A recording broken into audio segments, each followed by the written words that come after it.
Cortana is considered one of Windows' coolest features. Here are a few things you can do to resolve some common Cortana errors. Sometimes all you need to do is install the latest updates. In Settings, select Update and Security and click on the Check for Updates button. Any available updates necessary will be automatically downloaded and installed once you've restarted your PC.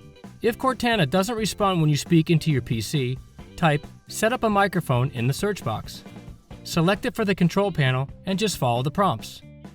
Some improper settings can cause errors. Check your region by going into Settings, select Time and Language, and then Region and Language. Verify you have the proper selection for the country or region option. Next, check Windows Firewall by typing Firewall in the search box and selecting it for the control panel. Open Allow an app or feature through Windows Firewall and click on Change Settings. Locate all the Cortana features and select them all, then click OK, and check if Cortana is now working properly.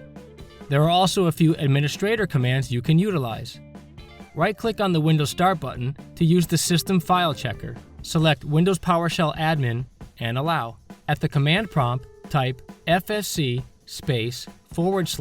//scan now, and then enter. This scanning process can take up to 15 minutes to complete. Right-click on the Windows Start button and select Windows PowerShell Admin again to run the check disk. Type chkdsk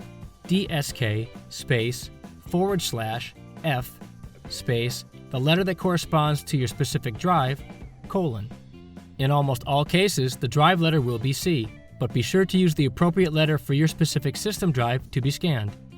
Press Y to schedule a scan and restart your PC. Remember, whenever you need help or have questions, you can always reach out to us through social media on Facebook or Twitter, or join in a chat on the Dell Community Forum. Be sure to check out our other videos on this channel, and if you like this video, give it a like, and don't forget to subscribe. Thanks for watching.